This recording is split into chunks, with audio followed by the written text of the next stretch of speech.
is I had to make sure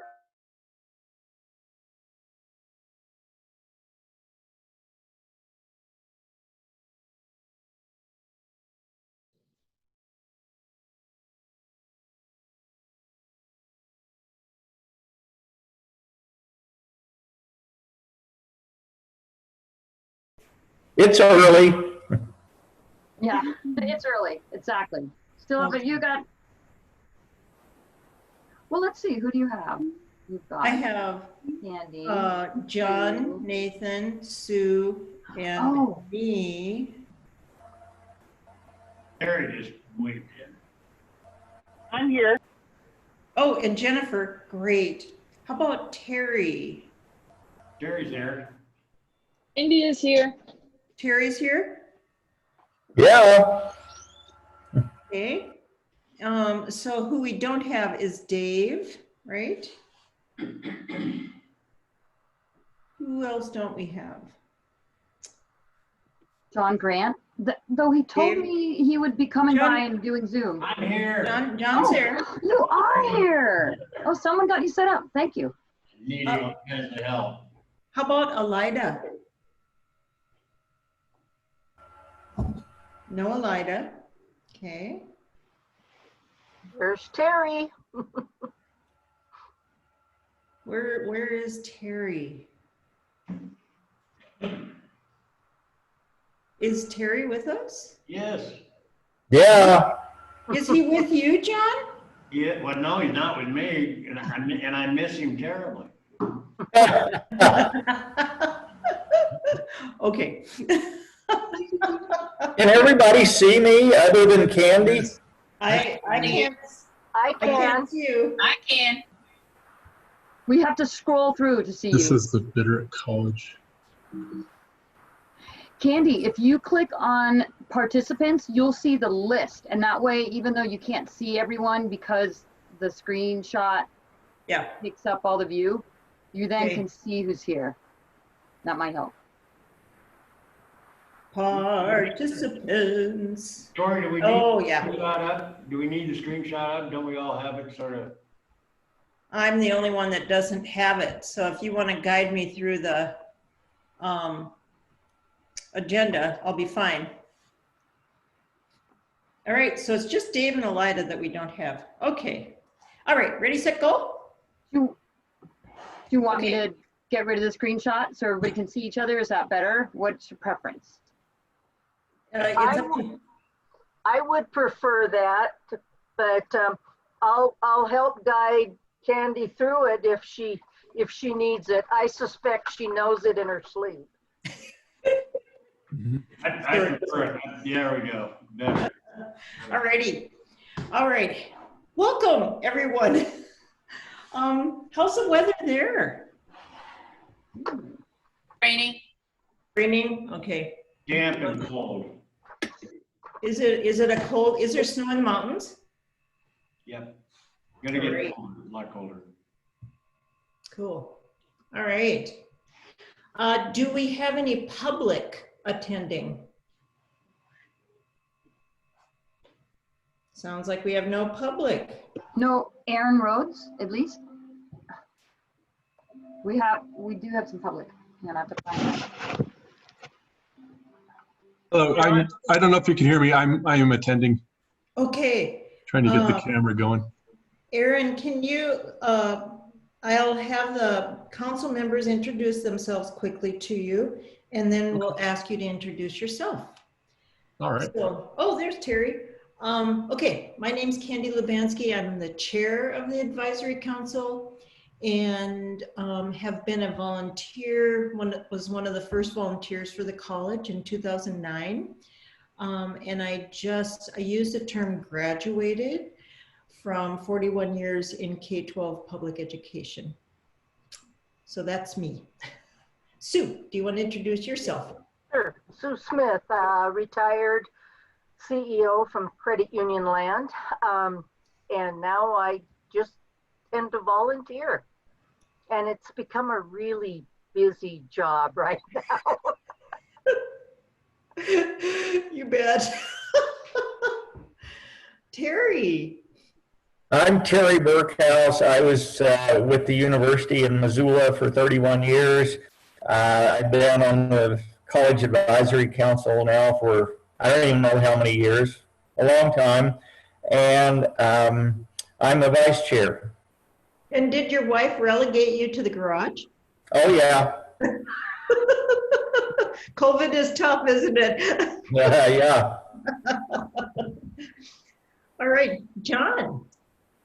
John Grant, retired from ranching and land water conservation efforts and enjoying this deal, even though it's difficult right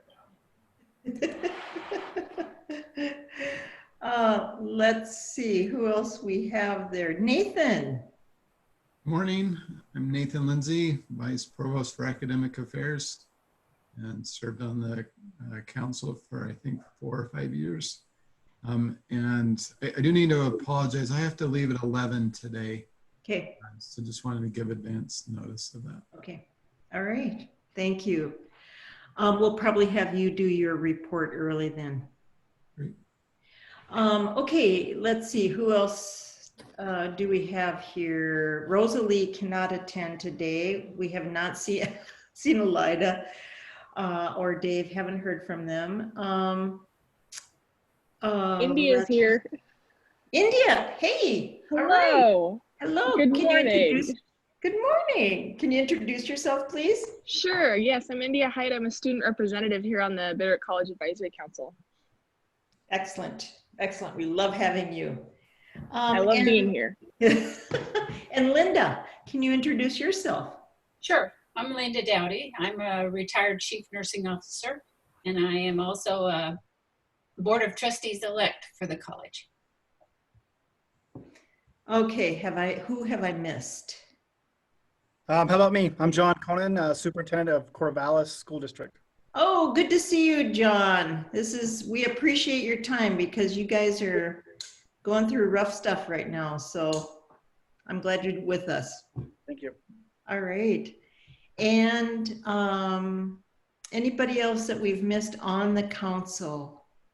I'm Jennifer Johnson. I'm the faculty representative on the council. I've been teaching at Bitterroot College since 2017. And yeah, that's it. All righty, great. All right, so with that, Erin, could you introduce who has this beautiful lake shot? Oh, John, that's your image. Ooh, that's beautiful. Okay, Erin, could you introduce yourself to us, please? Yes. So I'm Aaron Rhodes. I'm live in Corvallis. Have kids going to school at the middle school and high school here, and I work as a freelance mechanical engineer from home. So just wanted to see what the process is here.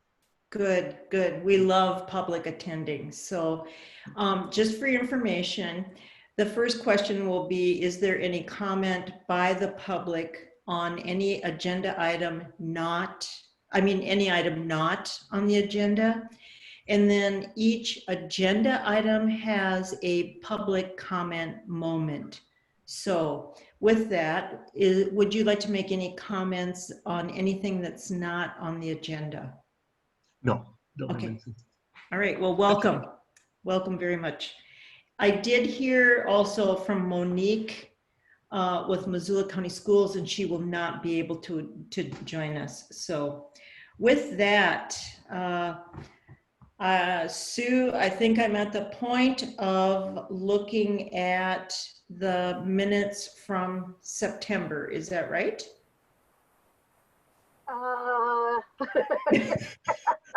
Well, they aren't on here, but yes, I believe that is where we're at. Okay. That said, I will do my usual job, and I will, I didn't see anything, but, sometimes I miss stuff, but I would make the motion that we accept the minutes from the 23rd of September meeting as written. And do I have a second? So moved. Who was that? Linda? Linda, Yes. sorry. Great. All those in favor signify by saying aye of approval of the September minutes. Aye. I Those opposed, same sign.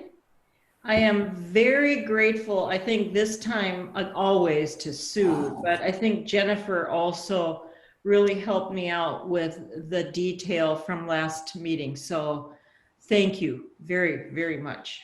Okay. All right, moving forward. Erin, do you have any comments on the minutes from September?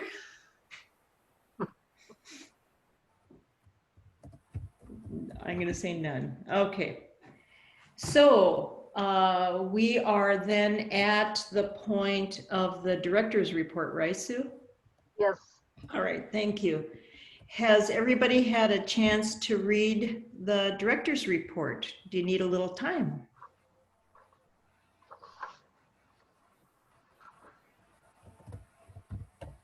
So Candy, I just wanted to let you know also Jamie Standard is here as well. Oh, good.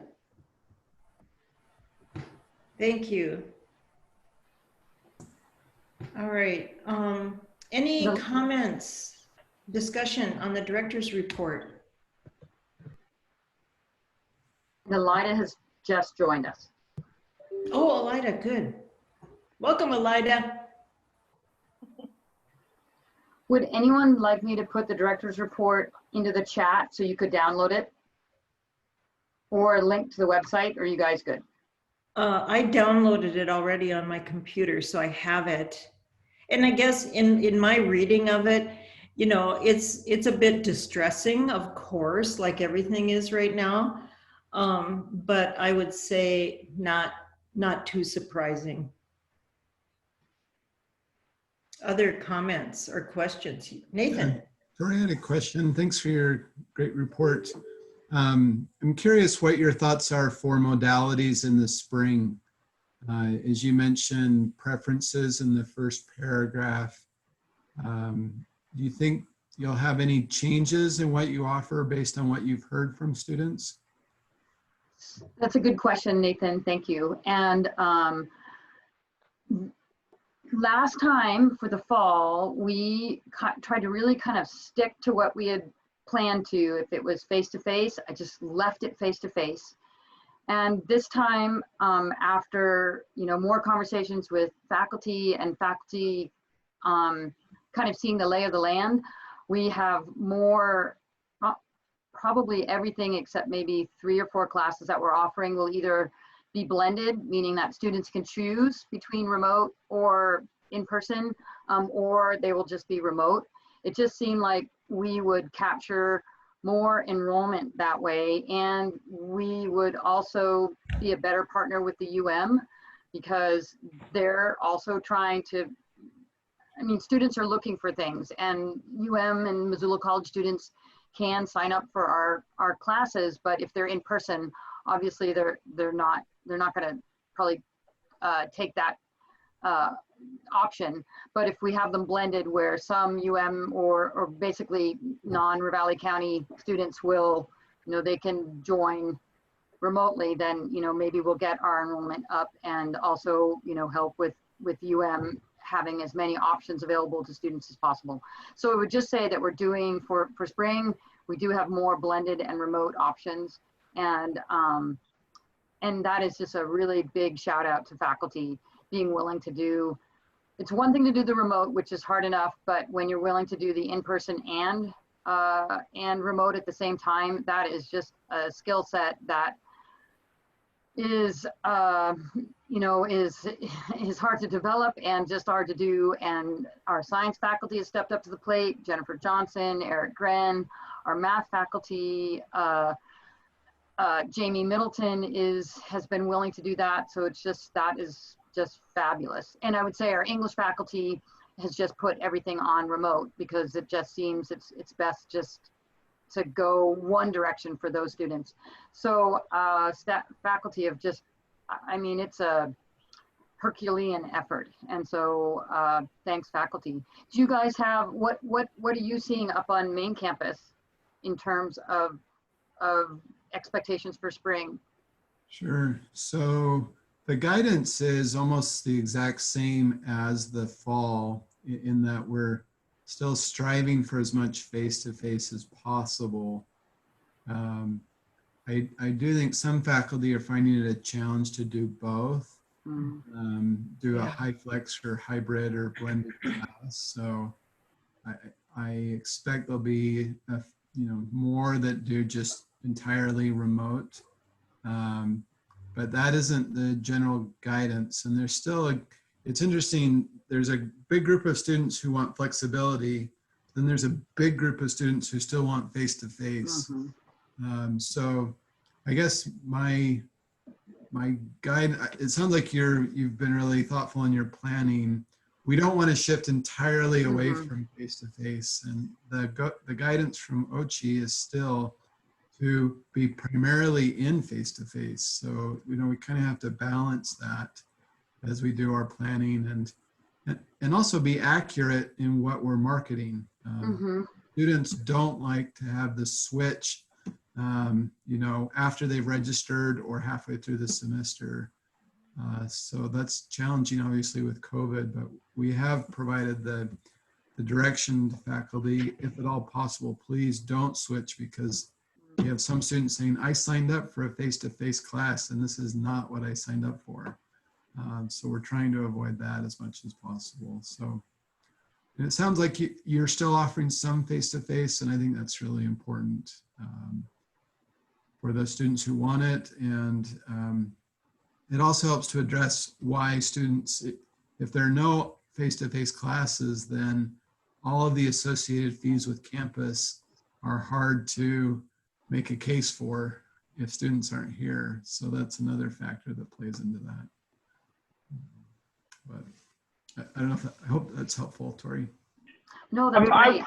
I'd just like to add something from the kind of the frontline experience, is that at least the students here seem to want to have the flexibility, particularly if they are living with a elderly parent or a parent that is high risk, or they themselves are high risk, or they have a child who's high risk. So I think the students, at least the ones that I'm in contact with that take my courses, the ones that are choosing the remote options fall into those categories and appreciate that option. So these are not, it's not as if, students are changing their minds in the middle, unless they themselves become sick. And we have had students that are ill and have had to, remote in. But mostly it's students that are relieved that that is an option for them, so they don't have to stop their progress. And so I think that's what we're seeing as far as the faculty experience with students, in the classrooms. But laboratories, STEM labs are still going to be face-to-face because that's simply unavoidable. Just not really good, I think, OSHA practice to send students home with chemical reagents that could burn holes in their floors and things. So, and you cannot teach technique at home. So that's still something that we walk a razor's edge on and hope that nobody gets sick and has to miss out on those laboratory experiences. I think Elida is bringing up an interesting question, and this is probably for Tori and Hannah. What is the cleaning protocol at night or in between, or especially in those obviously hands-on classes? Yes, the cleaning protocol is that everything is wiped down with sanitizer every evening. And then between classes, all students were provided with a cloth and with spray. And when you sit down in a classroom environment, you are responsible for cleaning the space in front of you. And so the scenario is not that you clean it when you leave, though we hope you do, but you always expect that it's not clean when you arrive. And so if you sit down somewhere, you take out your spray bottle and your cloth and you clean. And we also have a spray bottle and cloths and hand sanitizer in all rooms. So if you've forgotten your spray bottle and cloth, you can go to the front table and get the cleaner and clean your space, and then go back and sanitize your hands. So that's the protocol. We also have mask protocol, which we do enforce, and we have all classrooms have been seating has been distanced so that our kind of traditional classroom now, instead of seating 30, is at capacity at 12. And for classes that enrolled more than 12 students, we have we created a classroom in the gym that can seat up to 26 students, again with all the seating spread out. So that's what we've been doing. I think that faculty, I was also say that faculty are conversing with their students in terms of, if you do feel sick, our mantra is stay home, email your faculty member, let them know. You can be remoted in, and this is just testimonials or kind of what I've heard, but it does seem like students are being responsible at that end. Just thinking about a case the other day where a student decided not to come in, they weren't feeling well, and then ultimately, after conversations with the professor, decided to go get tested, and luckily was tested negative.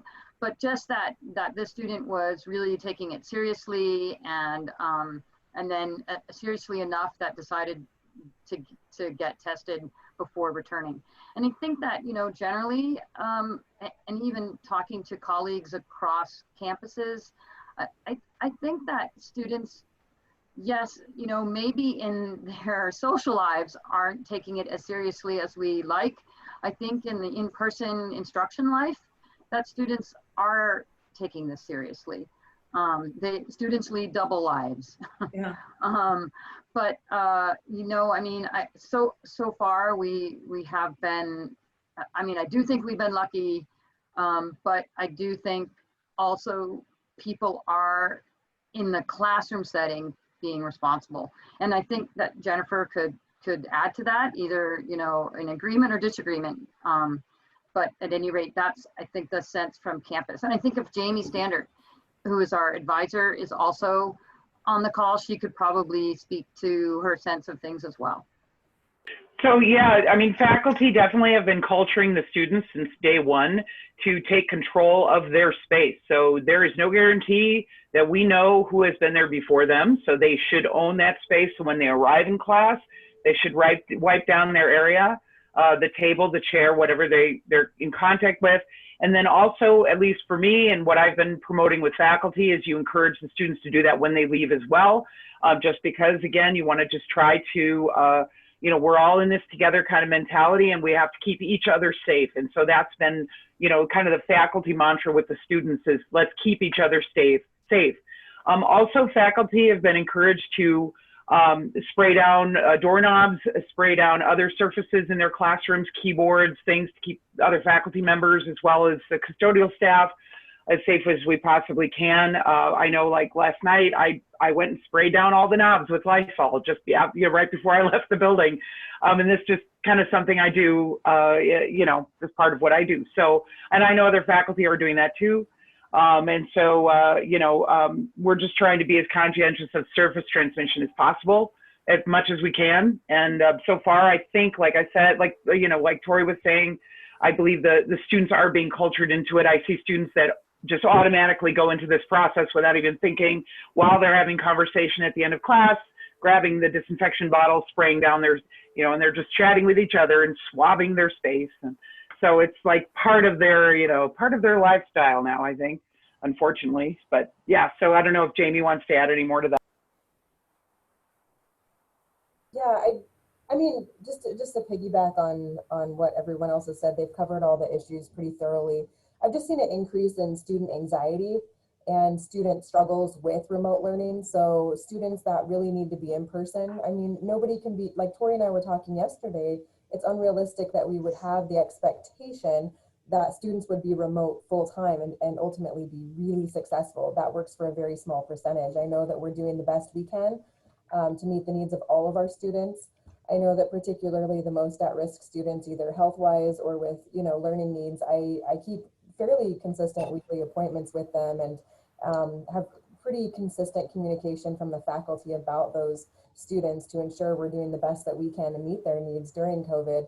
We've also developed a really nice strategy of teamwork with Jennifer Johnson kind of heading that we just really encourage staff to give me real-time transparent communication of concerns of their own or student needs.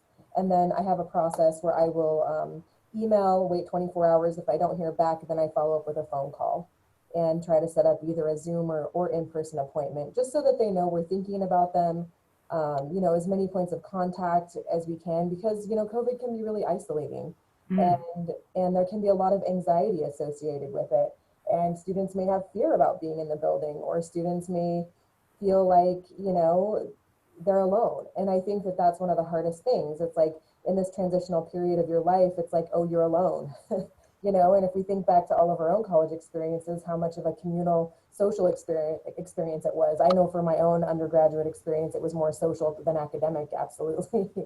But, you know, as a student athlete and whatnot. But I know that, you know, we're doing the best we can at Bitterroot College to reach out and ensure student needs are being met during COVID, and that people are being very respectful and very safe. I've had 2 students in total that just refuse to wear a mask that have other needs. And so they've just been doing remote learning, and they've also been struggling. So, you know, 2 out of the large number that we serve have struggled with, with both mask and remote learning. So, I mean, I think that's a pretty small percentage comparatively to the number of students we serve, but yeah, and I think the staff is doing a fabulous job, and the faculty as well, just everybody of, you know, ensuring safety of students and staff and making sure everyone feels valued and safe. So, you know, I just really appreciate the support from everyone and the good communication and hard effort. So that's all I have on that. All right. I'm reading Elida's comment here. I sort of have a different addition to all of this, if that's okay for me to step in. I have one in-person class up at the Missoula campus, and then I take yoga here at Hamilton with the Bitterroot College. And I think I agree, it's been pretty awesome as far as people being respectful. I mean, we set up our mats all 6 feet apart. There's been a few times where I've been in the hallway and I start talking with somebody. It's usually younger kids whose mask will fall down over their nose, or I had somebody pull down their mask to talk to me, and I was like, hey, put that back up. That's not how that works. But this is a younger individual who I think wasn't taking that seriously. This is only, you know, one experience though. And then at the UM campus, my class was in person, and I noticed a few people would forget to wipe down their stations. And I don't know if my professor had noticed that as well, because we pretty much totally vaulted onto online classes, and everyone's sort of been okay with that. I haven't heard anybody be distressed about not being in person anymore. So I think as far as I've seen, the flexibility as far as jumping back and forth from online into in person, most people are okay with, and especially down here at the Bitterroot College, I agree with, I think Jennifer said that,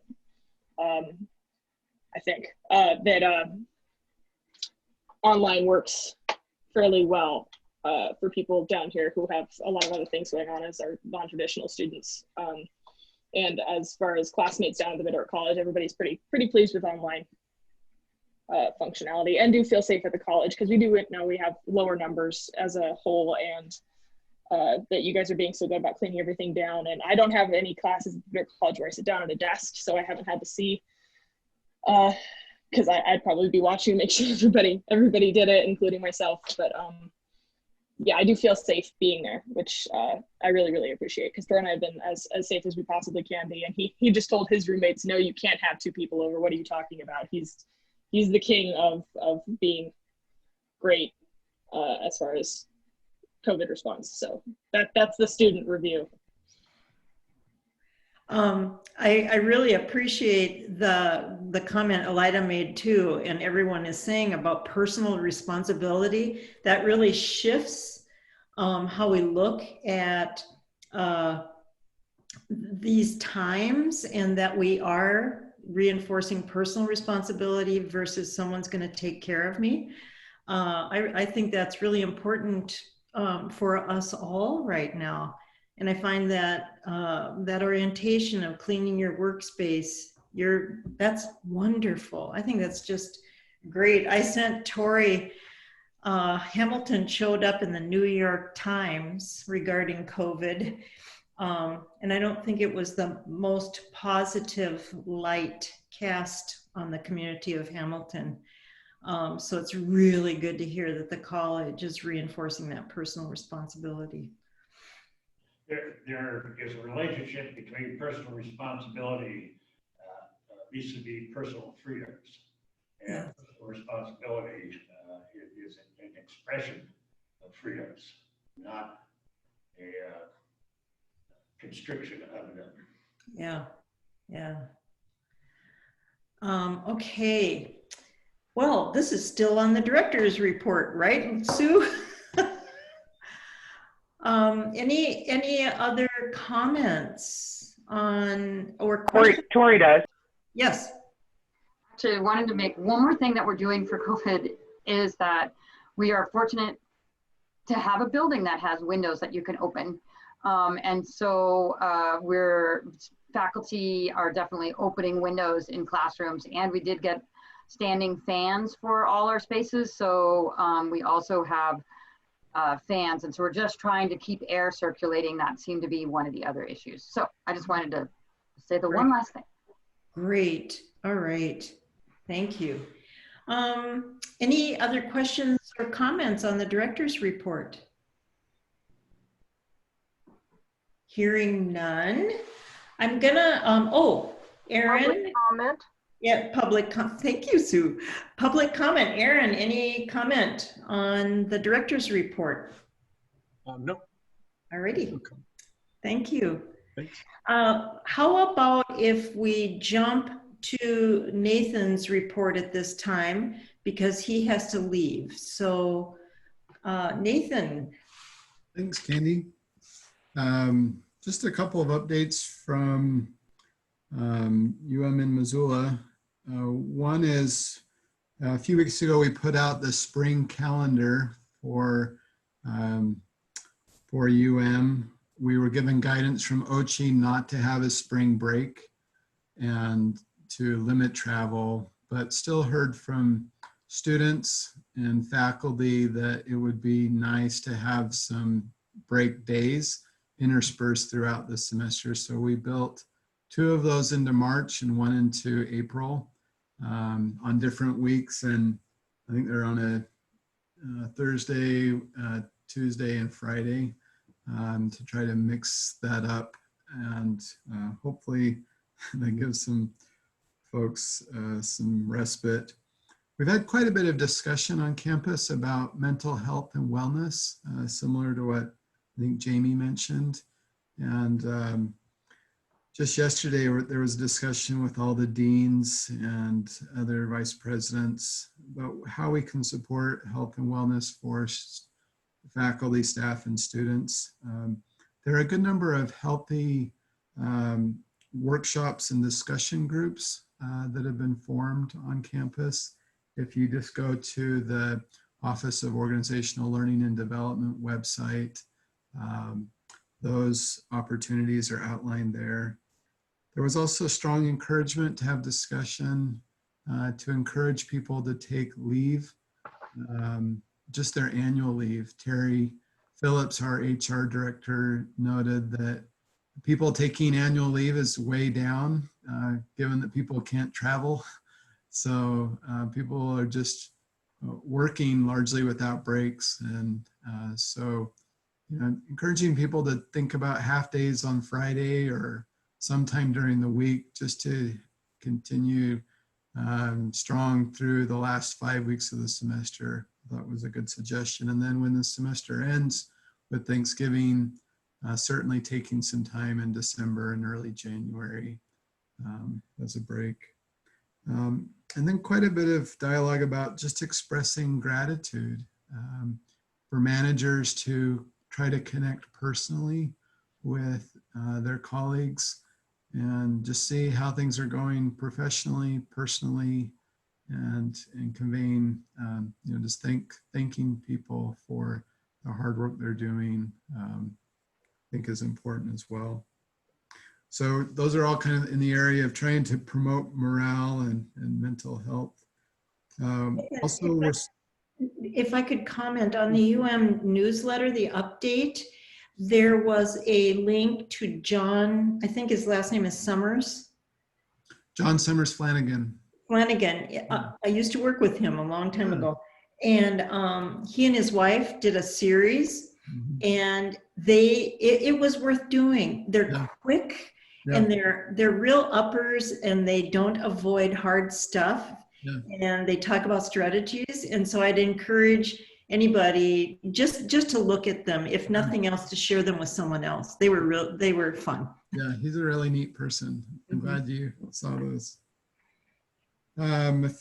Just two other things. We are switching this semester to online course evaluations for most of the university. And appreciated your question, Jennifer, and your help on that. Tori, I guess Hannah Gimple is the person coordinating this. We need to assign each class in the Blue evaluation system. Blue is the name of the company. So this is the week to do that. So yeah, I was curious because of how the letter was written. I thought faculty would have to open up the evaluations, but that was clarified through Tori and Hannah that they're just going to be open for students to take. It just was a little bit vague on Humphrey's letter about whether faculty had to open them or not. Yeah, thanks for asking about that, Jennifer. And I think it does depend a little bit on the department. Sometimes it's the faculty member or the chair who's inputting that information in the software system. So other units have an admin or staff member helping with that. So good question. Oh, and I had another question about the evaluations. So my concern with having them open to faculty before the end of the semester is I just want to be able to reassure that the students will be able to give honest feedback without fear of any kind of, I mean, I don't know how often there is the reality of faculty retaliation, but I know some students are concerned about that when faculty have access to those evaluations prior to the end of semester. So is that going to be shifted so that the students can be assured faculty won't have access to those results until after final exams are done? Really good question. So faculty actually won't have access to the results until mid-December, until after grades are posted. So perfect. Thank you. Can't bargain for good grades or vice versa. And then I guess just a continuation of the workshops, the Office of Organizational Learning and Development continues to offer a lot regarding effective teaching strategies, discussion groups among faculty as faculty learn more about what it's like to teach during COVID in these blended hybrid. So if there are any faculty at Bitterroot College who, I know you're incredibly busy, but want more professional development support of ways to, have more active learning or use smaller discussion groups online or a host of other online best practices, there are a lot of great opportunities to take advantage of through the Office of Organizational Learning and Development website. Wonderful. All right. So I also had one other quick question about the start of spring. So has the start date changed in spring, and what is the projected end date of the spring semester? So the start date is January 11th, Monday. Last day of the classes is April 30th. Last day of finals is last day of classes is April 23rd. Last day of finals is April 30th.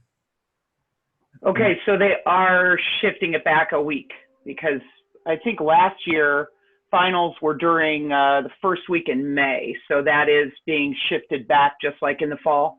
Yeah, we shifted it earlier a week. Okay. And then commencement's on Saturday, May 1st. May Day, okay. May Day. All right. Council members, any other questions for Nathan? And our public, Aaron, any questions for Nathan? Yeah, one, you mentioned that you get guidance from OCHI. Is that what you said? What is that acronym? It's the Office for the Commissioner of Higher Education. Okay, all right, just curious. System level leaders for the whole state. Okay, thank you. Good question. All right. All right, Nathan, thank you. We realize at some point you'll have to leave us. So thank you very much. Thanks for letting me go earlier. Okay, Sue, back to our agenda. Where are we? Council member updates Okay. and MOU with Mountain Campus. Okay. The first one up there. I will update on that, and then I will update on our adult stuff. Okay. Regarding the MOU, John Grant, Dave Beatty, and I met with Interim Provost Humphrey, Paul Lassiter, who is Vice President of Finance, and Lucy France, who is the legal counsel for UM. We met last Monday, not this Monday, but last Monday, a week ago. And I felt like we had a pretty positive conversation.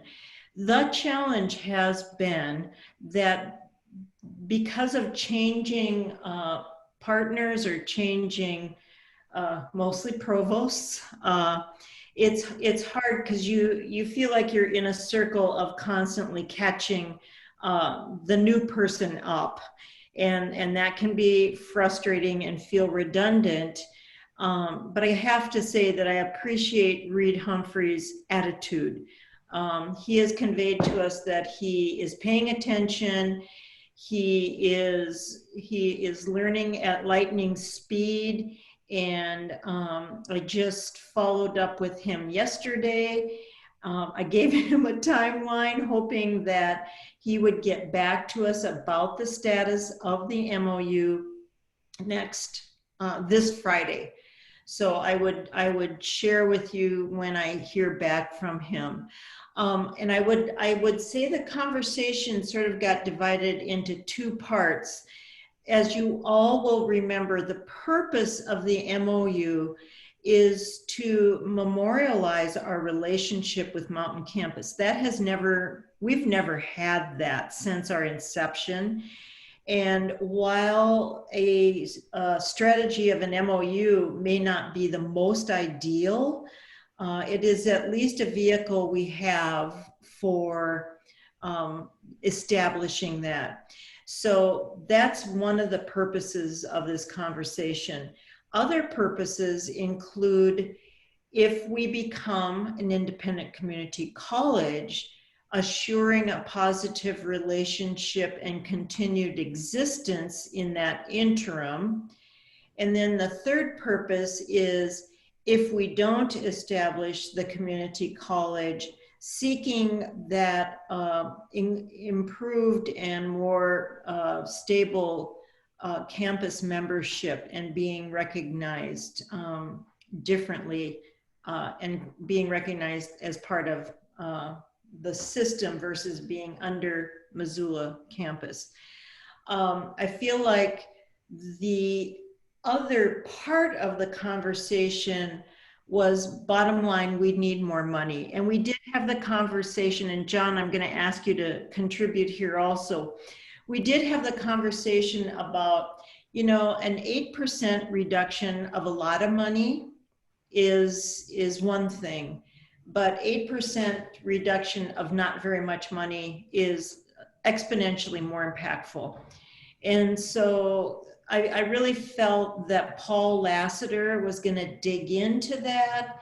I felt like they understood that notion that our reductions are just that, much more impactful. And so they were going to do some work sort of separately on that piece. they did mention that and Nathan, maybe you can clarify this too.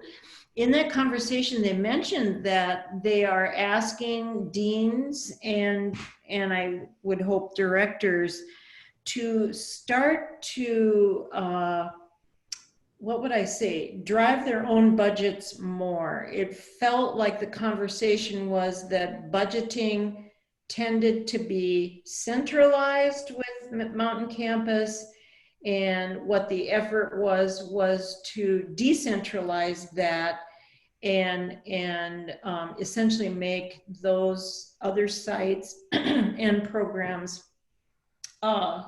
have more of a directional decision-making responsibility. Nathan, is that a fair?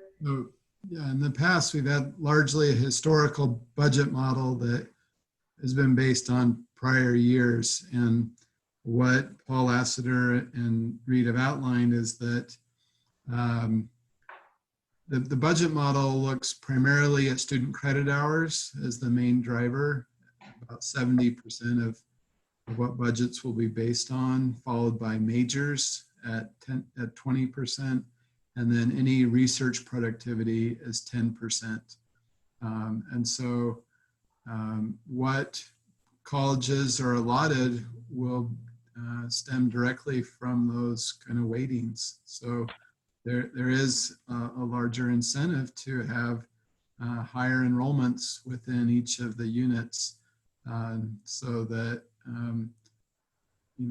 programs are rewarded for productivity, and that there's greater alignment between the number of faculty and the enrollments in each of those programs. Okay, and tell me, is a two-year campus able to be a research partner or get quote unquote credit for research? Like, I imagine, I look at Jennifer and I think, okay, if her department on Mountain Campus is part of a research project, certainly there isn't a reason, I can't imagine a reason she could not participate or avail herself of that. Is that a mechanism for accessing that kind of credit? Yeah, so the research, they're trying to expand the definitions of that beyond just federal research dollars to also include other types of creative scholarship and other research. But I think that's a good question. Is the budget's still being fleshed out, but what is the application of research for Bitterroot College, for Missoula College, and other two-year entities? Okay. Okay, great. So, John, can you share your perceptions of our meeting with the provost and Paul Lassiter and Lucy? Well, Kenny, I think you've summed it up pretty well. I wondered after the meeting whether or not the message was clear enough that the cuts as they are occurring to Bitterroot College, that we're at the end of that trail. And I think and this is, I've said this before, but I think the possibility of not making it to Bitterroot Valley College, community college, is a real possibility. And I noticed today that Missoula College is announcing a new paramedicine program. And is that available to us, Nathan? Could we participate in that to add our numbers? That's a great question. I don't see why not, but I'm not sure I'm the person to answer that. No, I know, but that's a question we could ask. This embedded nature of our student numbers with Missoula College is certainly one of our challenges, and we're pretty dissatisfied with that. So with this new program, that's an excellent example, I think, of. So here's this program, very relevant for the residents of Ravalli County, and do we get to count them? Well, and where did that funding come from Missoula College in these times. And why weren't we in that conversation if this is such a pressing need across the valley? It seems to me that to see it announced in the paper when we're going through what we're going through is just a little hard to take. Mhm. I believe some of the funding was external, so it's coming from the community in a partnership is my understanding. So I think that's how they were able to leverage to make that possible. Okay, so that's something we can ask a little more detail about with probably Paul. Nathan, do you think we could direct that question to Paul? Or John? Reed. Humphrey? Tom. Yeah, I would probably ask Tom that question. All right. Tori, you have a question? Tori's on. So I guess I would just say that sort of, that somehow or other Missoula College has the staffing and resources and authority to actually go after program creation. And that is not what Bitterroot College has. And so that's fundamentally a structural issue. You can dive into the individual donor this or the funding that, but ultimately Bitterroot College is not staffed, doesn't have the authority to go after any programming vision. That's fundamentally our issue. And I think that when, so hearing how, potentially money will be allocated in years to come, and generally I think that's a good idea. But I think that what has never happened with Bitterroot College is what exactly is the expectation from the UM of their presence in the Bitterroot. So there's an expectation at the UM that there is a college of forestry and conservation, and there's an expectation that there is a college of humanities and sciences, or sciences humanities, and that there is a history department, that there is an English department, there is et cetera, et cetera. Now at Bitterroot College, there was never any commitment to what the programming was that the university was going to commit to here. And consequently, if you're just funded on enrollment, what was our enrollment last year, which is still what this sounds like this funding model is, sure, but if we never had if there was never actually a decision on what product should be sold at the Bitterroot College, it doesn't really, this sort of funding model doesn't, it's putting the cart before the horse. You first have to decide what your expectation is for services in the Bitterroot College, then you have to fund it. And then you have to see if management can enroll that. But right now, we've just kind of cobbled things together on the money that has been received. And we open a store and we put as much on the shelves as we can. But what was the store even supposed to do? So I guess I just, I don't see any, I think that what needs to be done is the UM has to decide what programming presence they want in the Bitterroot, and then fund that to begin with, and then see what happens. But you can't not fund something and then wonder why they don't get enrollment, wonder why product isn't sold, and say, well, you guys just not selling your product. So yeah, well, you never even, there's never any decision about what should be on the shelves, and we just kind of, call up various suppliers and put up on the shelf what we can within what's available to us, but also actually not even from the UM being able to call up a supplier and get something on the shelves that we know we need. It's like, nope, we weren't given the phone, or we weren't given the staffing hours to actually make those calls. So, I mean, just to be honest, I just have to say, the elephant in the room is that the current programming here is not sustainable, whether under the funding and without COVID and without the funding cut. The programming that the Bitterroot College has been doing for years has not been sustainable. It is not sustainable.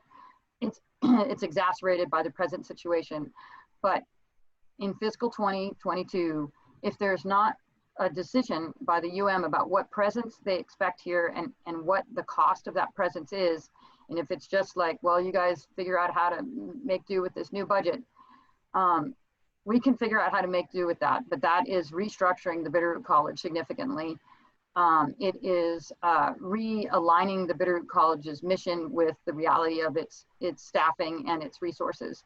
And there is no way the Bitterroot College will look like what it does right now next year without some sort of decision from the UM concerning not the money, but what the money is what follows after a decision has been made on what they want out of the footprint down here. So I guess I just want to make sure that that's understood. I like the store analogy. I think that computes well. Candy, Yes, John. to be very blunt, in the middle of a pandemic, to announce this program at Missoula College, it sounds like real serious cherry picking. And how many Ravalli County students does that siphon off, because it's a sexy program right now that they can offer that we can't? So I think that's sort of indicative of how it's gone in many instances. I mean, clearly Tori's frustrations are along those lines, but why weren't we included in that? If this is such a pressing community need, it seems to me that it should have been, if we're part of Missoula College, that, man, we should have been in on the conversation. Yeah, because we are. I can just share a few things, and I have to go to 11 o'clock, but Tori, thank you for your feedback. I think I've taken some notes, and I think the other aspect of that is perhaps providing more information to read about what programming you recommend from UM, so that it's or from Bitterroot College, so that it's a jointly developed set of resources that can be put on the shelf. So I think it's vision from UM, but also what you're recommending as the programming that would be most beneficial for students. And I would just have to say one thing is that the programming always changes. And so you have to have a structure in place that allows for programming to be developed. You can't just say that I can tell you what we need right now in terms of programming, but that'll look different in a year. What isn't in place is a structure that is resourced so that the community needs can be met. So it's not about, oh, I need to call and say, gosh, it's time, like, let's get a welding program together. Though I have done that in the past, but that is so layered and involves so many partners that by the time, even if it could happen, it's not necessarily what's needed. But the thing is, it can't happen because I don't even have someone here who can assess the needs of the community. We're not staffed to even assess the needs of the community. So, and then even if we did, then there has to be a path to actually fulfilling what we assess. And that then involves so many partners and so many players have to weigh in that the structure is so layered and so complicated, unlike any other unit in the state, that trying to work in this, it has been 11 years and we have not a single program. And if the problem was leadership, being me, then there's an oversight issue, because then you long ago should have gotten rid of me. So I feel like the issue is structural. It's not people, it's structural.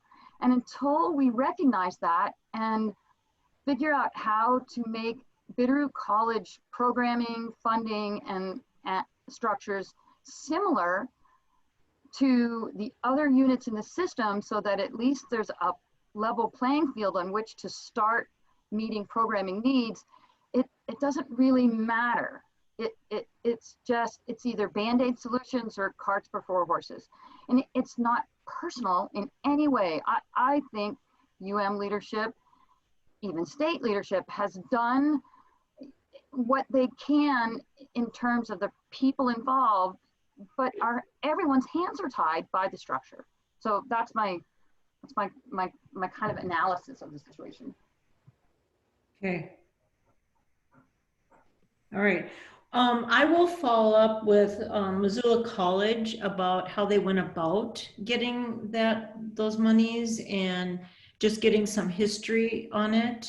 And then I'll try to let you all know what we find out. And I think this is important, an important example in our conversations with the provost and Paul Lassiter. So thank you. Any other comments, feedback, or questions about the MOU?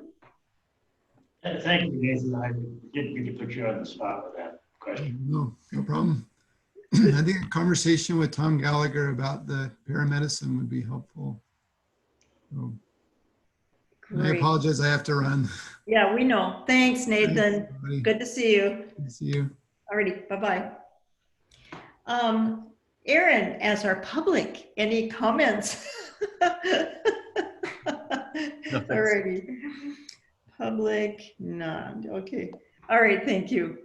The other update is that after our last meeting, I think you all know that Missoula County Schools provides for the Bitterroot. This is a structural change in the state where monies were redirected, and Missoula County Schools became, their adult ed program became the provider of our adult basic services in our county. And so we asked Monique, she usually attends our meetings. She was not able to attend today, but I did ask her to present the Bitterroot statistics for serving adults. And I've run into a few blocks with that, in that we're asking for, we want to essentially know where in our community, and we can figure out by zip code, school district, where in our community the students are from in accessing adult basic, how many males, how many females, their rough age groups, and the pre and post test results. So Monique was very concerned about data privacy associated with that. So she had me contact OPI, and I did. And to some degree, OPI had the same concern about them sharing data would be too close to us being able to figure out personally identifying information. So I'm gonna go back and say to Monique, I think she won't be able to join us until December, as I said. I'm gonna go back and say, you know, just give us a summary. Adult basic programs are a hugely important relationship to the Bitterroot College. And I think we need to understand where our folks are coming from and to be able to tailor our outreach services and better serve those people, and encouraging them to go on to additional post adult basic courses. So just so you know, we're working on that, and I hope that in December that Monique will be able to just essentially summarize that for us. I'm a little surprised she couldn't give that to us. Office of Public Instruction did send me a form for data release. I will fill that out and see if that gets us anything. I'm pretty unsure about that, but just as an update, we feel like we need to know how our adult basic services are going in the Bitterroot. Any questions about that? Aaron, as our public, any questions you have? Tori has a comment. Oh, Tori, sorry. Yes. So I just was thinking two things, is just to remind everyone that Literacy Bitterroot does still provide adult basic literacy and education services in Ravalli County. They're just not getting any federal money anymore because all the federal money was routed to Missoula Public Schools to serve Bitterroot, to serve the Bitterroot Valley. So, and Literacy Bitterroot used to receive that money, but there was a change in how the money was routed, and it went to Missoula Public Schools. And then rather than Missoula Public Schools forwarding that money to our existing longstanding local organization that have been taking care of adult basic education in our community, rather than doing that, Missoula County Public Schools chose to duplicate services and become a separate provider called Ravalli Academic Success. So that is fraught with some issues in terms of how to best serve these students. Generally, this is a population that if you have multiple avenues, that's confusing.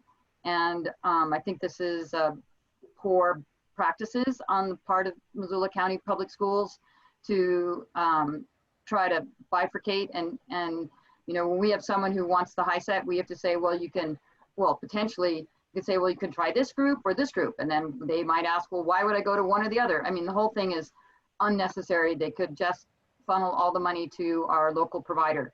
Nonetheless, that isn't how Missoula County Public Schools has chosen to deal with this, which is, like I said, unfortunate. I will say, if people are unwilling to give numbers and they're giving the scenario that, you know, then people's identity will be exposed by the release of numbers, the general meaning of that is the numbers are low. So I would just say they're not willing to release numbers because their numbers aren't very high. Then I would say that I think we should ask the same question of Literacy Bitterroot that we asked of Monique at Missoula County Public Schools. Literacy Bitterroot can say no because they don't receive these federal monies. So they're, you know, they're not under the thumb to provide us with numbers. Though they will, starting this year, they are now receiving local tax support. And so they will have to provide some accountability to the public. But I think, you know, we should compare, and then we should figure out what benchmarks suggest success in serving our community, and see if together they're meeting those benchmarks. Anyway, just thoughts. Yeah, excellent. Okay. All right. Candy, I only have one question.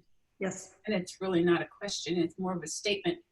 How do you leave this meeting without being so frustrated that you're going to go out and harm someone? How do you do that when you hear all this, we're not allowed, we can't get, we've done this, and nobody's sharing data or information? How do we get past that? Now, you guys have been fighting this for years and still don't have it. I mean, it's like, for me, who in the heck is making these decisions on behalf of us? I don't know how any more plainly to put it than, is there other tactics we need to try? I don't know, but it's so frustrating to sit here and listen to all this when basically a few people could say yes and the world would open. I don't know what to do. You're right. The thing I understand too is that we're not alone in our plight. The commissioners, the Ravalli commissioners, really have the same frustration we do, that Ravalli County tends to get lumped with Missoula County. And it's, I think this belief that, oh, Ravalli County is just up the road, you know, from Missoula, so just go to Missoula kind of thing.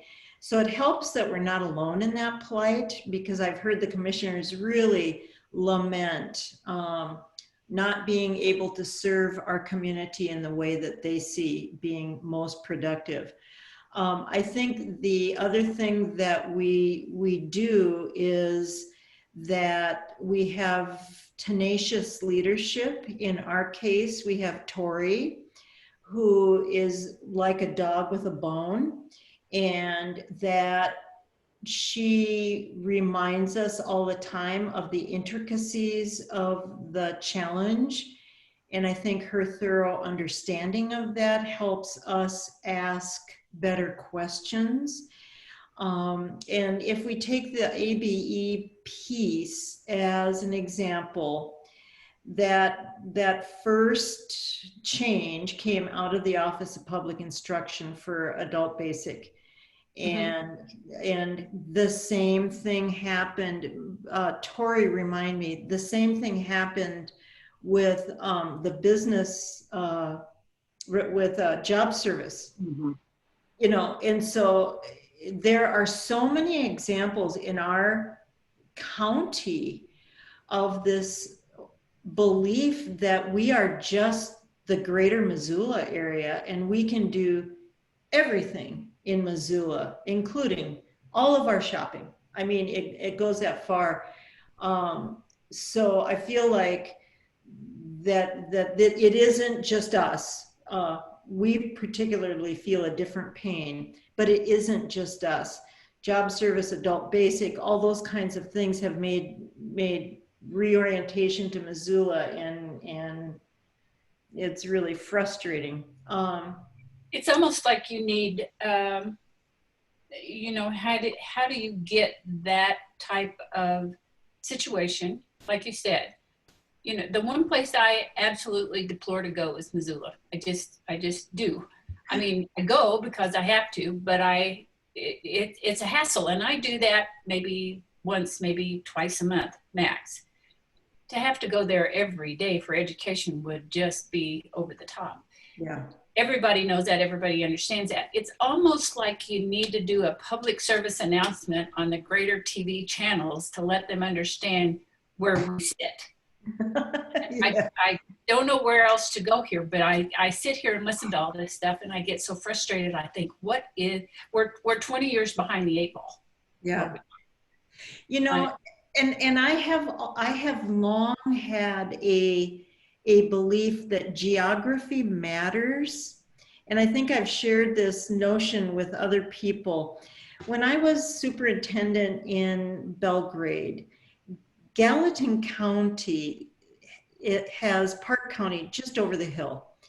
And it is amazing to me what a difference a mountain range can make and a round valley, because what happened there is the roundness became very centralized. And so the relationships were in that circle.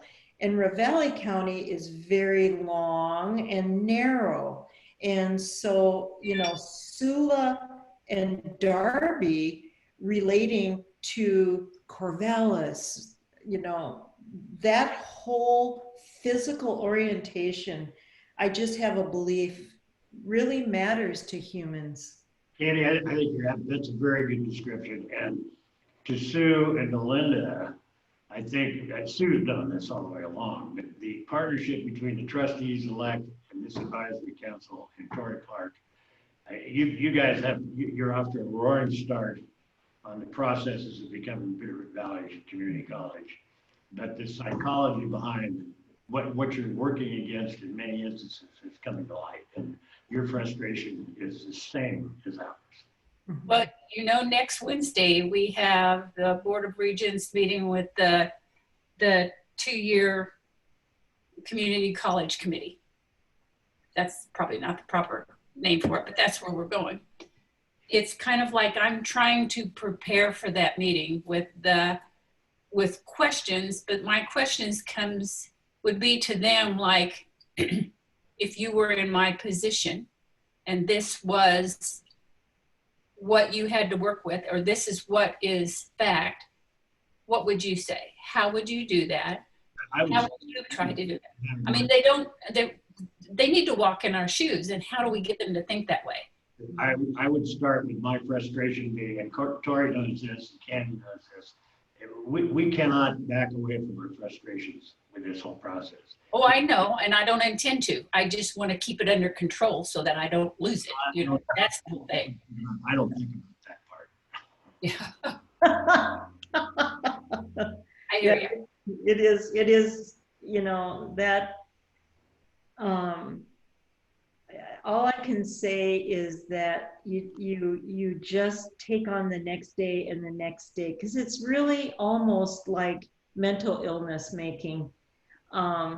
It's frustrating and it's depressing that we feel like we get nowhere and you just keep chipping away. And man alive, you just show up. My favorite quote is, half a life is showing up, and you just keep showing up.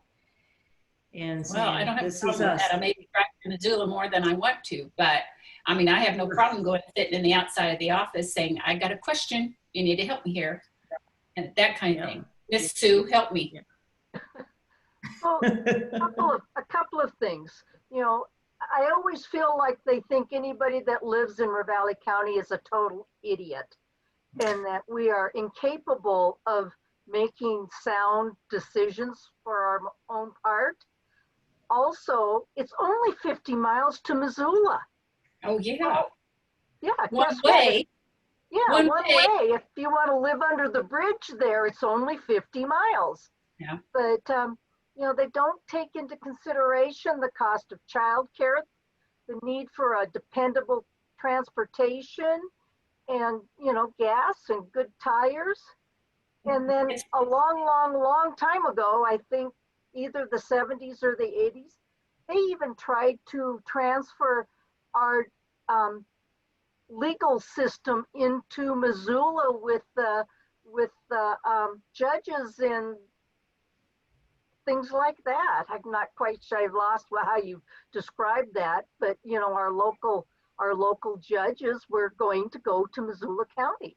Yeah. So it's kind of like you're saying, it's kind of lack of funds or lack of financial stability is the same thing as lack of intelligence, which is totally Right. two separate things. I mean, we can be basically have no jobs, no money, and trying to make ends meet and trying to make sure that we can do something that's going to improve our lifestyle or our future. And yet they're equating that to lack of intelligence, which is just the wrong perception. And we need to change that. I mean, I don't know how, but we do. Clearly we understand that money doesn't necessarily equate to intelligence. That is quite evident right now, I think. Yes, I agree. I mean, I don't know why they think like they think. That's my questions to them. Why do you think like you think? Yeah. Yeah. What don't you understand about our community? Yeah. That's a $10,000 question. So this meeting next week that's going on with the 2-year commission or 2-year leadership in this, I guess with the Board of Regents, that's not even something we can have in our wheelhouse because we have no authority over anything in our programming, right? I mean, we can't even come to that table, right? Really? No, it's really the Board of Trustees has really kind of pushed the door open, if you will, they're expecting answers from us in terms of how we plan on bringing this college to fruition. And they give us things to look for and to try to prove to them that we know what we're doing and we know what we're talking about and how are we going to finance that. And this is just another way to be able to answer their questions and get in front of them and prove to them that we know what we're doing, we know what we need, we've got a plan. Tori's done an excellent job of helping us budget-wise, and of course, you know, 2-3 years out, you can't nail down a budget. You can give them a proposed budget, but you can't nail down a budget. But here's to our best abilities this is what we're looking at, and this is how we plan to get there. If they why is the Board of Regents interested in that level of management when what we need from them is just their recognition for the community college need in this area? Because it's ultimately going to fall back to them. If they give their approval, if they support us in front of the legislature and the legislature says, yes, we approve that this college should go forward, it falls back really on the Board of Regents in Missoula. I think you have to look at who's influencing the Board of Regents to ask what they ask. And really, I would encourage the Board of Trustees to be very mindful of OG's input every inch of the way. Mm-hmm.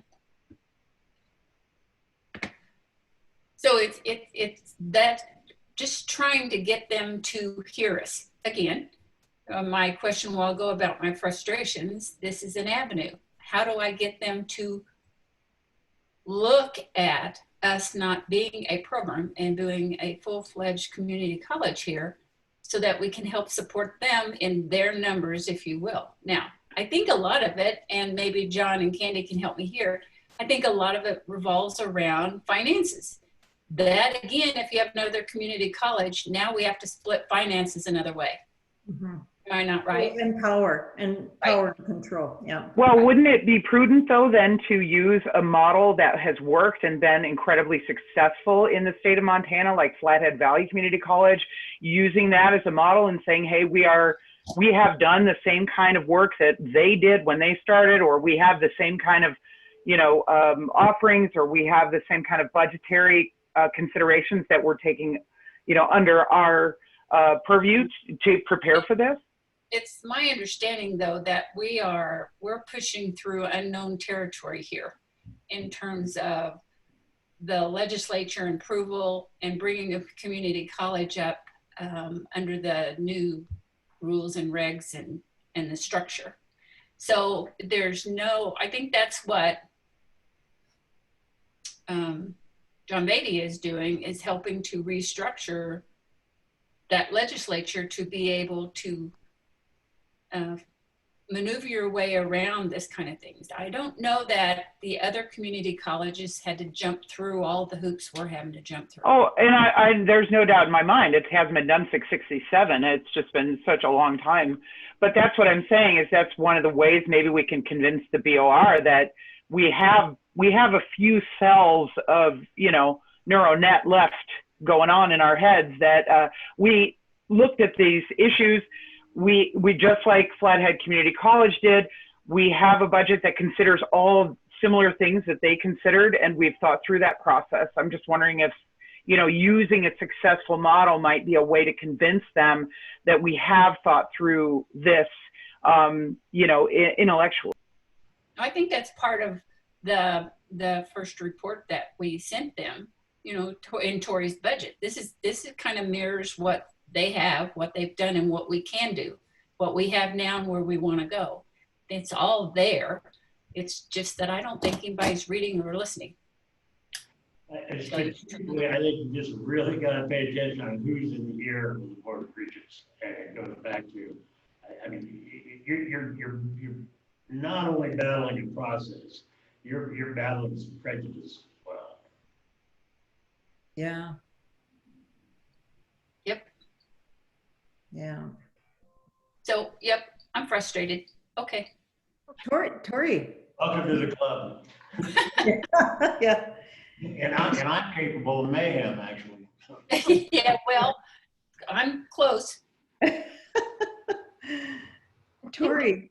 This makes me think of two things as Linda, you're trying to, kind of get yourself enmeshed in the different arguments or trying to get that all thought about, is that there's two things that makes me think of. Is one is that I just lost my train of thought. One is this sense that it's about money, right? And that, well, there just isn't enough money, and so we just can't afford another college. Well, you know, it isn't the community's fault that it went from being, you know, the 50th largest county. Well, it was never quite that small, probably, but it went from 10,000 to 40,000 individuals. Like the county can't do anything about that. And if you don't have a higher education system that can, you have to have a system that can be responsive to changes in community structure, basically population, right? If the community gets too small, you have to have a way to close institutions. Also, you have to have a way to add institutions. And the distribution of population in Montana is different than it was in 1960 and 1970 and 1980. And now the population of Ravalli County is such that it demands access to higher education. It is not Drummond. We are not 5,000 people here. Yeah, if we were just 5,000 or just 2,000, it might be unreasonable for us to think that resources needed to be spent, state resources needed to be spent at such a level in this county. But the scenario is that if the state chooses not to put resources, not to prioritize resources where the population is, they're derelict of their duty.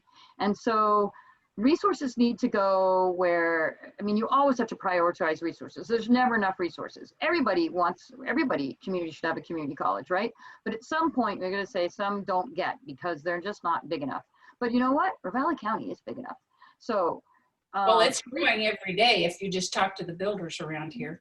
Right. And so they have to recognize that. And if they fail to recognize that, then if you're not going to reallocate, so they don't have to put more money in the pot, but there's another mouth at the table, and you can't just say, oh, another mouth at the table, we're just not going to feed it. I mean, you can say that, but that becomes negligence, right? If you did that with your family, you had another kid and you're like, God, we didn't need to have another kid. Dad and mom aren't earning more money. We're just not going to feed the kid. Well, then the state steps in and, someone goes to jail over that. Because we have a legal, you actually have a constitutional right to get fed if you were birthed into society. And it's the same here, is that, if they actually say, we think you need it and everything, but you know what, we're just not going to redivide the money. That's too complicated. And, sorry, you guys got bigger. Well, the Constitution, I mean, then the county has to go through legal recourse, and they have to say it's negligence. I mean, so I don't think you necessarily have to throw that hammer at them right away. But in the end, right away, it's been how many years? Right. I mean, I really don't think they have and there is no argument except they don't want to spend the money. I get it. Well, we provide them a lot of money based on tax base, right? Yeah, right. We do. That's what I want to know. I want to be able to quantify the increased tax revenues the Bitterroot Valley has produced as a growing valley compared to Drummond. Yeah, that allocation would be very interesting. $44 million in state income tax Ravalli County puts towards. We've met all that criteria. We've met numbers. We've met kids going to taking classes at the colleges. We've met all the numbers. There's nothing else we prove other than saying financially, if the levy had passed, it'd been a moot point. But there you go. Yeah. Sometimes I wonder about calling out the question and just straight up saying, why aren't you listening to us? Why don't you hear what we're saying? I can do that. Yeah, I think sometimes calling out the question, because then they'll understand two things. One, maybe they'll realize they're not listening, or realize, oh, what do I need to listen? And the second thing is that then maybe they would start to listen. I don't know. It's. Well, I think we've been, at least while I've been in the mix, we've been politically correct. We've been professional. We've been upfront. We've been not aggressive, but we've kept the march going. We've done all the right things. I think it's now time to turn the tables a little bit and say, we're offering you everything that you've ever asked for. We've answered all your questions. We're doing what we need to do on behalf of the community here. We have to ask the questions. Why is the bar always moving? Right. We also suspect they don't know what their job is. They don't know what they're supposed to do. They haven't read or understand the statutes. So They've got job descriptions. Don't tell me they don't have job descriptions. Yeah, Well, You just need to copy it and put it in their face. yeah. I mean, at some point, you kind of have to move the mark, right? Whether it's right or whether it's wrong. At And- some point, you have to move. Yeah, I agree. You do have to move. And I feel like one of the really strongest questions, again, over and over again, is why wouldn't you endorse a community college? Tell us what, you've asked us a bajillion questions and we've delivered. Now it's time for you to deliver. Why wouldn't you? Over the last 2 or 3 days, just knowing that I have to prepare for this meeting next Wednesday and trying to figure out, after we've provided them with a report and given them all the questions, plus they answered the questions they had from us from the last meeting. Those are the kind of questions that I'm boiling down to. And, I, as an individual, don't want to embarrass my colleagues. I would hate to embarrass this group as well as the Board of Trustees, but somebody just needs to ask point blank and see what we get up with. It may take us in a whole different direction, and it may make them back off and think, whoa, we really need to figure this out. Now, here again, we're talking to people who we really don't need their approval. The people we really need to talk to are those legislators. Yeah. Legislators. So again, I just need to hear from Board of Regents why they continue to do that, so that when we do talk to the legislators, we know what questions to ask. We know what to tell them and why we're stuck. We just need to push them. Yeah. Yeah. Yeah. I have one more thing I just remembered that I wanted to add, Linda, was that I think that the Board of Regents under OCHE, the Office of the Commissioner of Higher Education, this is a little bit what John Grant was getting at, I think, is that since that's their professional, that's where they get their professional advice, right? And state offices in general, but our office in particular, they're the state office. They're enamored of centralization. That's what state offices think that they're very technocratic, and they tend to think that efficient improvements are based on centralizing and systematizing things. And so that is why they chose last time, or that was kind of part of the excuse, was that put us under the UM. UM exists, and it has all these systems in place, and thus it knows how to run a show, and it can run a show in the Bitterroot. And starting from scratch in the Bitterroot will be inefficient, and you're not dealing with professionals. And one thing, this is off, Tori, just for a second. Yeah. The top 3 employment positions at the Office of Commissioner of Higher Education is about the same amount of money that we would be seeking from the state to fund Bitterroot Valley College, the state share of Bitterroot Valley College. 3 people. Salaries. Yeah, I think those numbers are close. Am I right, Tori? Yes. So what the hell? I mean, what the hell? Right. Who's spreading all the information around? Who doesn't think we are worthwhile? I mean, they get enamored of their professionalism, and they forget that to serve local areas, you need boots on the ground. You need the latent knowledge of the local people. That is what makes local entities successful. That is why we have 6 high schools here. 5, 6, whatever, however many we have in River Valley County. We localize schools in America, and we localize community higher education in America, because that's what drives success of local entities, is local control. Doesn't mean you can't, the local control people can't say, you know, the best thing for us is to align ourselves with the UM. I mean, that may be what the local decision is, but when it's top down and it's highly systemized, then the locals get lost. And that is what we see with Bitterroot College, is they've given us a battleship to row across the pond. And then when we ask, well, could we just run the deck of the battleship to get to the other side of the pond, because the battleship reaches the whole way across the pond? They're like, oh, maybe, but here, you know, talk to these 20 people and fill out these 30 forms, and then you could run you can run the deck of the battleship to get to the other side of the pond. And what we've realized, and any entity realizes, it's quicker if we jump overboard and swim. We'll get to the other side of the pond faster. And you know, battleships have their use, and they're a very good tool, and large entities need battleships, but we don't need a battleship. We're just trying to row across a little pond. That's all. Yeah. Okay, Linda, did we give you some? Yes, I already know where I'm going, so yeah. So I'll apologize now if it comes back on us.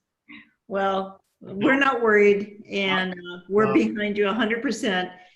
And if we don't laugh, we would cry. So I get it. All right.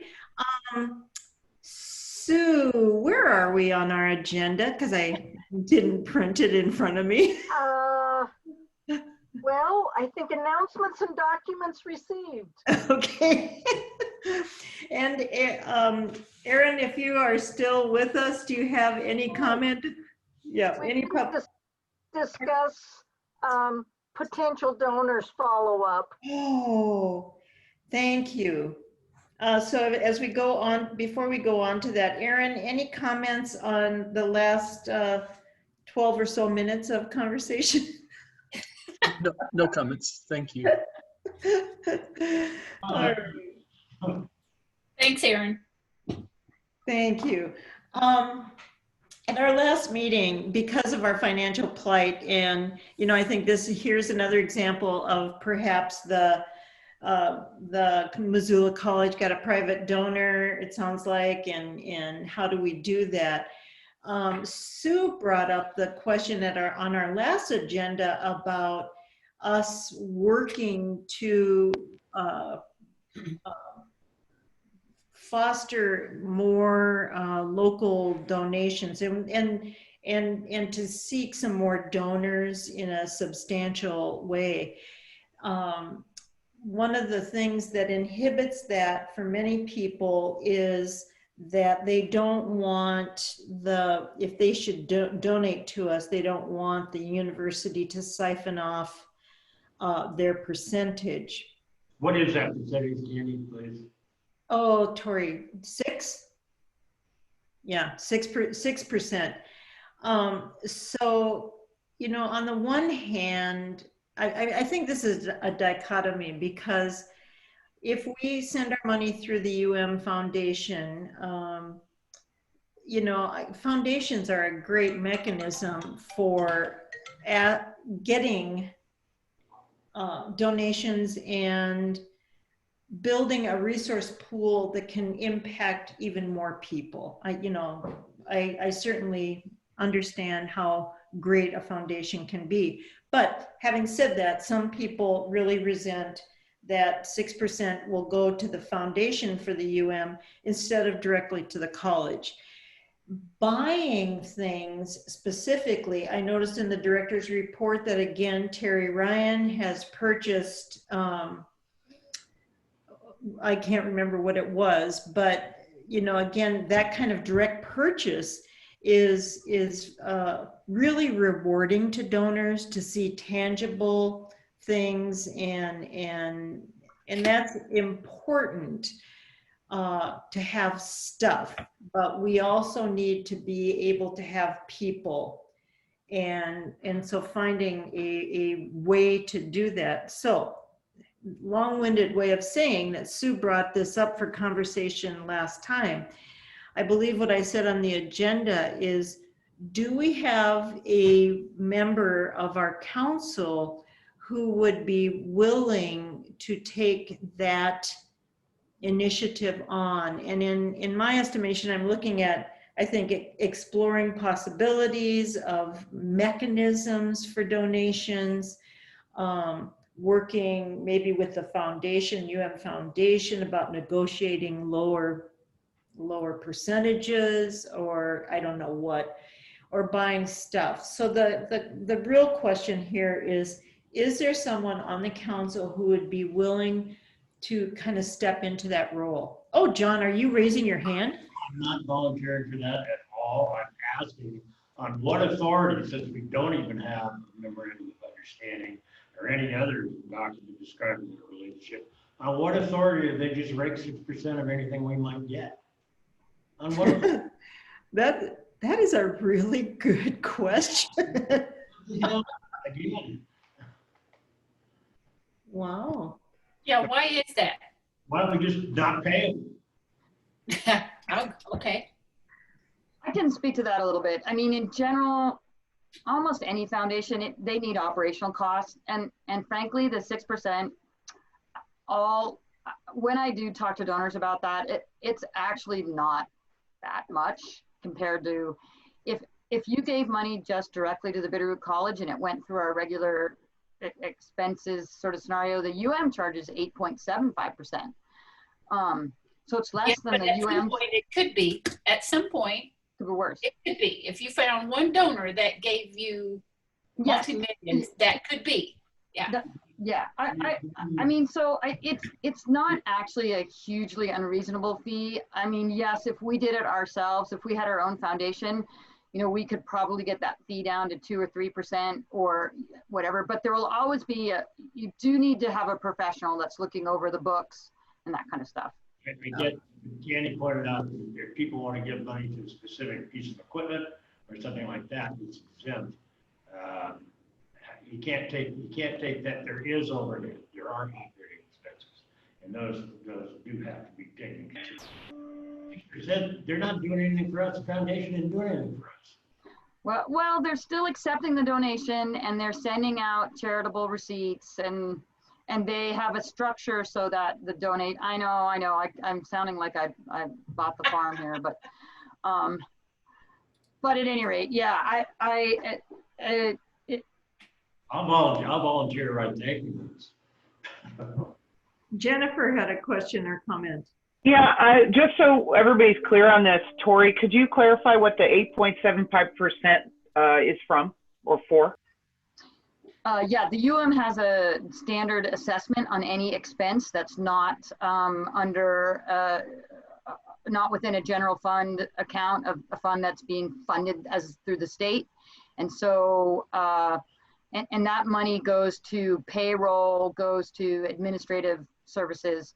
And again, it's high, but they are providing a service. You know, they are providing a bookkeeping, all the enterprise software, and they're cutting checks. And so, I mean, again, it's not necessarily unreasonable. It's common. It's any institution of higher education would have an internal assessment fee, and it's how they help fund their internal processes. I mean, we would, as a Bitterroot College, you'd probably suggest that to the trustees elect when they're forming that, is that there's a certain internal assessment. Though, you know, we pay, I don't know, $50,000 a year in the end in internal assessment. I at least 30 to 50 last year. So, I mean, we're paying for a person up there at some point. Yeah. So this leads me to the next question. If we can get donations for equipment, is it possible to get a donation for a staff member that is hired out as a subcontractor, say? And so it can be under a donation. So a donation would pay for their wages through maybe a subcontracting company, so that we could have a staff member to do the kind of evaluation and assessment that we need. We can charge the UM Foundation, we can charge hours to the UM Foundation, and then we only get the 6%. So it doesn't even need to be a contracted person. It could be, I could be paid, my part of my salary could be paid by foundation money, and then the assessment would be 6%. Instead of, if I were paid by continuing education money, the assessment would be 8.75%. Well, I was just thinking about like what we were talking about earlier, you know, like the interim survival of BC, where we were talking about, you know, we need a staff member to assess needs of community, and you know, that might be kind of a way around the wrinkle, is that we have a donor that pays for that staff member. No, that's a great idea. And actually, I imagine, and maybe Linda suggested this, maybe John, maybe it was Candy. I do think if you had a large donation, you could probably negotiate that 6%. Yeah, I'm sure. I do. I mean, if one thing there is no percent on is scholarships. So if you give money for a college scholarship, they do not take the 6%. Oh, okay. Ooh, that's good to know. Yeah. Okay, but I think for us, and this is the council, the big question is there someone on our council who would be willing to step up to the role of starting to seek out donations and sort of lead that aspect, be the point person, certainly talk to other members of the council to do some of the work, but we do need someone to step into the leadership role with that. Why does Sue Smith come to mind? You know, I just feel like I'm pretty overwhelmed right now with other committees that I am on that are taking a lot of my time right now. I would, Three of those and you'll have plenty of time. Pardon? Resign a couple of those if you can do that. Well, I'm obligated until June of next year. 2021? Quite a few of them. So, June of 2021? Yes. Okay, so we're writing that date in our calendars. But well, the trustee-elect keeps going on longer than that, and so does the advisory council. But some of the others might get a little easier. I have spent many an hour, day and night, working on this in my brain. When I make donations, I always wonder what you guys get when I donate Yeah. to Bitterroot College through their foundation. Yeah. You know, yes, and I don't know how long it takes for you guys to get the money, how it works. You know, I always wonder about that. Yeah, at this time, I don't think capable of doing what I would like to see done. Totally understandable. Yeah, we get it. There has to be Candy, coordination with the trustee-elect on this effort, so Yeah. that relationship carries forward. True. That's a good. That's a good point, is that it could be seen as a segue then into the trustees when they're seated having whatever it would be. It depends what the trustees would want, but if you started looking to fundraise to keep this college functional through a transition period, et cetera, people that donate to this transitional effort would hopefully then be your donors for the community college. And at any rate, there could be some transition there. Mm-hmm. Mm-hmm. And you know, it doesn't actually have to be necessarily someone on this committee. Maybe someone on this committee can think of someone that has an interest, or this council that has an interest in the college, that would be willing to work with the council as you know, as kind of someone being the point person or the lead on thinking about this. Maybe one of the trustees elect would know someone, or one of the other trustees elect might be interested, but maybe we just need to think outside the greater or greater colleague group and see if there's some other people out there that we know are supportive of the college, that have a skill set to think about small and then larger capital campaigns. Yeah, good idea. Good idea. Okay, guys, I got called away for just a minute, so I know I missed a very important key question. Can you, in about 2 seconds, tell me what it is we need? Well, yeah. Essentially, we were talking about how donations, fundraising is going to make a natural transfer and is complementary to what the trustees want to do in collecting funds, so that work should be unified. And then Tori had a great idea that it may not be a council member who is the facilitator of that, and the trustees elect certainly have their work, but maybe in that group someone knows someone else who would be good at this work and be able to pursue that for us. I'm thinking, I don't know if Elida, if with your experience, if there's someone you may have encountered that has a natural ability to facilitate that. Or I'm thinking Marcy Smith as trustee elect, has she come into contact with someone who is kind of a natural that we could follow up with? I have a question, and part of this is what Jen had said. I had not been thinking, I'd been thinking about groups, you know, nonprofit groups maybe that could take this on, but I hadn't really thought about someone individually. I know someone who used to head up Retire Senior Volunteers, but I think that this person would probably want to be, if they would consider doing something like this, they would want to be reimbursed along some kind of scale. But maybe if they took on some of the other things, like a needs assessment in the community for I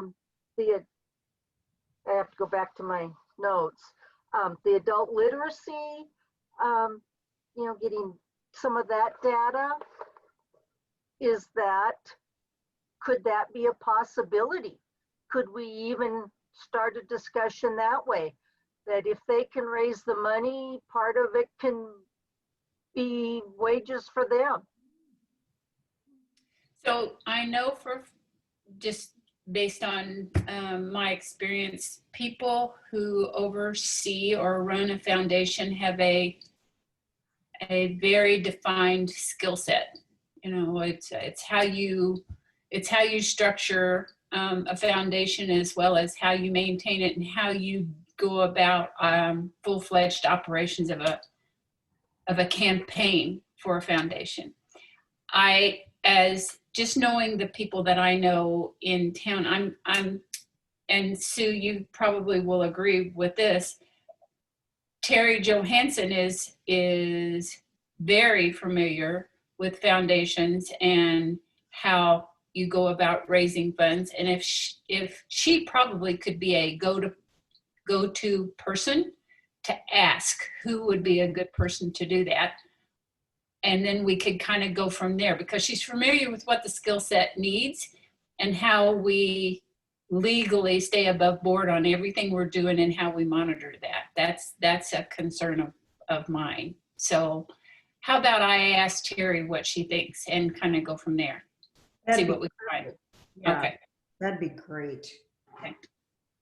Candy, I know we only have a few minutes left. I just have a quick question, sort of donation adjacent. I apologize. I'd love to be able to take this on, but unfortunately my plate is also pretty full. But we had talked some time ago about furniture for the school and being able to find any. And I mentioned that I worked for an estate sale company that I had to break away from because of responsibilities at home and things. But I still have contacts there, and I was wondering what the function is as far as like if I were to find something that was really, really great, could I just donate it to the school? We like clean it really, really well, or should we wait until we see sort of where things go for the next semester? You know, India, I would just connect with Hannah. She tends to know what our furniture needs are, and she's the first line to get through. But I think she would definitely entertain things. So thank you. Wonderful. I'll talk to her. I just want to have some kind of participation. If I can't head up the donation process, then at least maybe I could find things to donate. Okay, thank you. That's great. That is great. Thank you, India. Okay, folks, we have only 3 minutes left in our meeting. So if Terry has somebody for us to follow up with, Linda, that'd be great, and you could just let us know. Any other comments on this part of our agenda? Hearing none. Sue, I think the next part is general announcements and communications. Yep.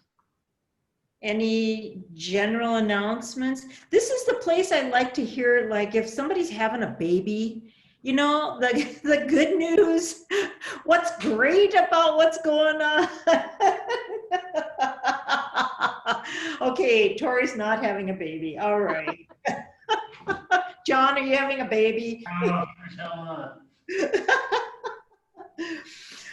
So any other announcements or updates or anything like that? Okay, hearing none. Any communications that have been received? Elida said that she, hold on, let me pull it up. She's taking her certification in infection control exam on November 11th. Oh, right, Elida. Very awesome. I would share something. I only have like one of my friends got COVID and her dog got hit. So I don't have positive stuff. I'm so sorry. Oh no. Oh.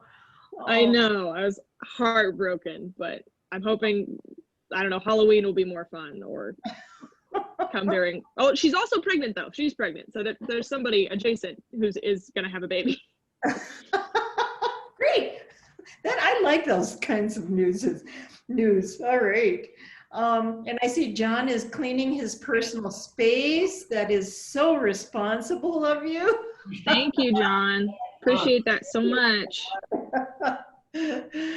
Well, all right. Any, and I got a communique from Aaron that he had to leave, so we have no public left.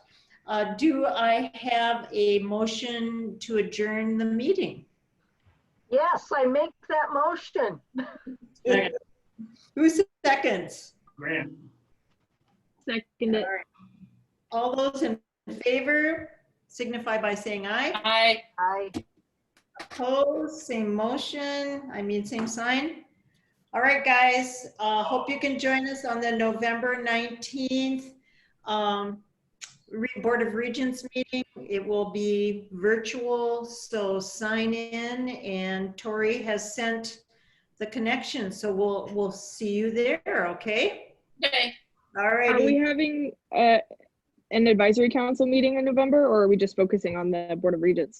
November, we do have a council meeting scheduled for the 18th. So the Wonderful Board of Regents is the 19th, and our council meeting is the 18th. So yes, we will. Wonderful. Alrighty. Thank you, Candy. Thank you, Appreciate it. guys. Take care. Stay safe. Bye. Alrighty. Bye. Bye.